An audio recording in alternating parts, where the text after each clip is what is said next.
Hello നമസ്കാരമുണ്ട്. എന്തൊക്കെയുണ്ട് വിശേഷം മക്കളെ? സുഖം തന്നെയല്ലേ?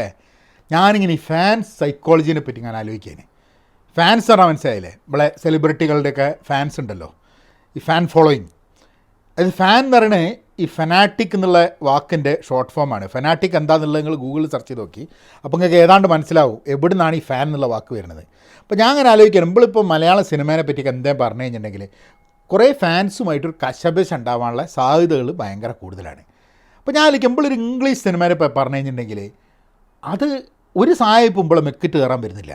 അപ്പോൾ നമ്മൾ പറയുന്ന ഇംഗ്ലീഷ് അവർക്ക് മനസ്സിലാവാഞ്ഞിട്ടാണെന്ന് വെച്ചല്ല, എന്തായാലും ഒരു മെക്കിട്ട് കയറാൻ വരുന്നില്ല. അതിപ്പോൾ ബോളിവുഡ് സിനിമയാണെങ്കിൽ അങ്ങനെയാണ്. നമ്മളിപ്പോൾ ഒരു സിനിമ ഇഷ്ടമല്ല എന്ന് പറഞ്ഞു കഴിഞ്ഞിട്ടുണ്ടെങ്കിൽ ആകെ ആൾക്കാർ വന്നിട്ട് ഓഹോ ഞങ്ങൾക്ക് അമീർ ഖാൻ്റെ സിനിമ കാണാൻ പറ്റൂലല്ലേ, ആഹാ സൽമാൻ ഖാൻ എനിക്കവിടെ പിടിക്കൂല, ഈ ആരാണ്ട അമിതാഭ് ബച്ചനെ പറ്റി പറയാ, ഇയൊക്കെ ട്രൗസർ ഇട്ട് നടക്കുന്ന സമയത്ത് അഭിനയിക്കാൻ തുടങ്ങിയ അയാൾ എന്നിട്ട് ഈ അത്ര വളർന്നോ ഈ അമിതാഭ് ബച്ചനെ പറ്റി പറയാ, ഈ ആരാ എന്നൊക്കെ പറഞ്ഞിട്ട് ഒരാളും ഇമ്പളെ മെക്കിട്ട് കയറാൻ വരുന്നില്ല. അപ്പോൾ ഈ സമ്പൂർണ്ണ സാക്ഷരതയുള്ള കേരളത്തിൽ മാത്രം എന്തങ്ങനെ ഫാൻസ്? അത് ഞാൻ ആലോചിച്ച് ഇഞ്ചൊരെത്തും പിടിയും കിട്ടുന്നില്ല. പക്ഷേ നമ്മൾ ആലോചിച്ചപ്പോൾ ചില കാര്യങ്ങൾ മനസ്സിലാവുന്നുണ്ട്. അതായത് ഞാൻ കഴിഞ്ഞ ദിവസം നമ്മളെ ലൂസിഫറും മധുരരാജ 2 സിനിമേൻ്റെ റിവ്യൂ ചെയ്ത്, എനിക്ക് ലൂസിഫറിനെ പറ്റിയിട്ട് ഇഷ്ടമായി, അത് പറഞ്ഞ് മധുരരാജയും ഇഷ്ടമായി, പക്ഷേ ഇഷ്ടപ്പെടാത്ത കുറച്ച് ഭാഗങ്ങൾ അതിലുണ്ടായിന്, അതും ഞാൻ പറഞ്ഞു. ലൂസിഫർ സിനിമേനെ ഇഷ്ടമായി എന്ന് പറഞ്ഞപ്പോൾ എൻ്റെ അടുത്തൊരു ലാലേട്ടൻ ഫാൻ വന്നിട്ട് 1-2 ആൾക്കാർ വന്ന് പറഞ്ഞ് ഓൽക്ക് ഒരു വിചാരിച്ച മാതിരി ഇഷ്ടപ്പെട്ടില്ല സിനിമ എന്നുള്ളത്. അപ്പോൾ ഞങ്ങൾ ആലോചിച്ച് നോക്ക്, ഒരു ഫാൻ തന്നെ വന്ന് പറയുകയാണ് നമുക്ക് സിനിമ ഇഷ്ടമായി എന്നുള്ളത് അത്ര ശരിയല്ല, മൂപ്പർക്ക് ഇഷ്ടപ്പെട്ടില്ല എന്നുള്ളത്. അതേമാതിരി തന്നെയാണ് മമ്മൂക്കൻ്റെ മധുരരാജ കാണാൻ വേണ്ടി പോയി കഴിഞ്ഞപ്പോൾ മമ്മൂക്ക ഫാൻസിൻ്റെ അടുത്ത് വന്ന് പറഞ്ഞിട്ട് അത് ആവറേജ് പെടാന്നുള്ളത്. അതായത് ഫാൻസിൻ്റെ ഉള്ളിൽ തന്നെ ഒരു സിനിമ ഇഷ്ടപ്പെടാനും ഇഷ്ടപ്പെടാതിരിക്കാനും ഉള്ളൊരു സ്വാതന്ത്ര്യമുണ്ട്. ഓൽക്ക് ചിലപ്പോൾ പുറത്തേക്ക് അറിയാൻ പറ്റുന്നുണ്ടോ പറയാൻ പറ്റുന്നില്ല എനിക്ക് അറിഞ്ഞൂടാ, പക്ഷേ അങ്ങനെ ഒരു സ്വാതന്ത്ര്യം ഉണ്ട് എന്നുള്ളതാണ്. പിന്നെ ഞാൻ കണ്ടൊരു സംഭവം, നമ്മളടുത്ത് വന്ന് തെറി പറഞ്ഞ ചില ആൾക്കാരോട് ഇതേ ഫാൻസ് തന്നെ അങ്ങോട്ട് പോയി പറഞ്ഞ് ഒരു ഫാൻ എന്നൊക്കെ പറഞ്ഞിട്ട് നിങ്ങൾ എന്തിനാ വെറുതെ ഇങ്ങനെ തെറി പറയുന്നത്, ഒരാൾക്ക് സിനിമ ഇഷ്ടപ്പെടാനും ഇഷ്ടപ്പെടാതിരിക്കാനുള്ള അവകാശമല്ലേ എന്നുള്ള രീതിയിലും പറഞ്ഞിട്ട്. അപ്പോൾ ഒന്നടക്കം എല്ലാ ഫാൻസും മോശമെന്ന് പറയുന്നതിൽ അത്ര ശരിയുണ്ടെന്ന് എനിക്ക് തോന്നുന്നില്ല. പക്ഷേ നോക്കിക്കഴിഞ്ഞിട്ടുണ്ടെങ്കിൽ ക്രോസ് സെക്ഷനിൽ ധാരാളം ആൾക്കാർ തെറി പറയുന്നുണ്ട് ഓരോ കാര്യത്തിലൊക്കെ പറഞ്ഞിട്ട്.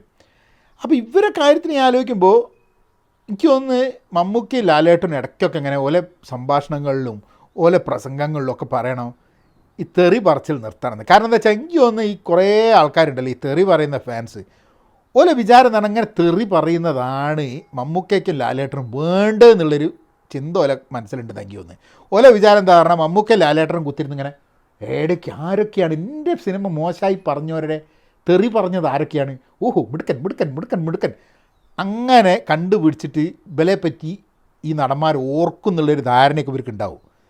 പക്ഷെ ഇവരറിയുന്നില്ലല്ലോ ഈ തെറി പറയുന്ന ഫാൻസിനെ ലാലേട്ടനും മമ്മൂക്കയ്ക്ക് അടക്കം ആർക്കും ഇഷ്ടപ്പെടില്ല എന്നുള്ള കാര്യം. കാരണം ഓല പേരിലാണ് ഈ തെറി പറയുന്നത്. കാരണം എന്താ വെച്ചാൽ ഓലൊക്കെ തന്നെ ഈ തെറി പറയുന്നതുകൊണ്ട് ഓല താര വാല്യൂ ഇടിയ പൊന്തല്ല ചെയ്യുക. അത് ഈ ചില മൊയന്ത് ഫാൻസിന് മനസ്സിലാവില്ലല്ലോ. അപ്പോൾ അത് ഇടയ്ക്കിടയ്ക്ക് ബാക്കി ഫാൻസും ഈ തെറി പറയാത്ത ഫാൻസും ലാലേട്ടനും മമ്മൂക്കയും ഒക്കെ കൂടി ഈ സാധനത്തിൽ, കാരണം ഇതൊരു ഭയങ്കര പ്രശ്നം. ഇത് ഓരോരോ ആൾക്കാർക്കൊക്കെ ഒന്നും മിണ്ടാൻ പറ്റാണ്ട സ്ഥിതിയായി എന്നുള്ളതാണ് പറയുന്നത്. ഞാനിപ്പോൾ മധുരരാജൻ ഇപ്പോൾ പറഞ്ഞപ്പോൾ നിങ്ങൾക്ക് സിനിമ ഇഷ്ടമായിട്ടില്ല, പക്ഷെ എന്നാലും ഇത് വളച്ച് കെട്ടി നിങ്ങൾ ഫാൻസിനെ പേടിച്ചിട്ടാണോ പറഞ്ഞത് എന്നൊക്കെയാണ് ആൾക്കാർ ചോദിക്കുന്നത്. അതായത് നമുക്ക് എന്ത് പറഞ്ഞാലും ഇപ്പോൾ ഇതാണെന്നുള്ളതാണ്. അപ്പോൾ അതൊന്ന് ലാലേട്ടനും നമുക്ക് ഇടയ്ക്കൊക്കെ സംഭാഷണത്തിൽ, കാരണം ചില സമയത്ത് ഇങ്ങനെ ഇടയ്ക്കിടയ്ക്ക് ഇതിങ്ങനെ ഓർമ്മിപ്പിച്ചുകൊണ്ട് നിൽക്കണോ. കാരണം എന്താണെന്ന് പറഞ്ഞു കഴിഞ്ഞിട്ടുണ്ടെങ്കിൽ ഈ ചില ആൾക്കാർക്ക് ഈ തെറി പറയുന്ന ആൾക്കാർക്ക് വിചാരം എന്താണെന്ന് പറഞ്ഞു കഴിഞ്ഞിട്ടുണ്ടെങ്കിൽ ഓലിങ്ങനെ ഒരു അപരിചിതമായ ഒരാളെ, നിങ്ങൾ ആലോചിച്ചു അപരിചിതമായൊരു വ്യക്തിയെ ഒരു കാര്യത്തിന് മുകളിൽ തെറി പറയാൻ വേണ്ടിയിട്ടുള്ളൊരു മാനസികാവസ്ഥ എന്താണെന്നുള്ളത്. ഒരു തരം രോഗമായിരിക്കും അത് അല്ലേ? ഒരു തീരെ പരിചയമില്ലാത്ത ഒരാളെ പുളിച്ചത് തെറി പറയാനുള്ളൊരു ഒരു മാനസികാവസ്ഥ അതെങ്ങനെ ഉണ്ടാവുന്നത്?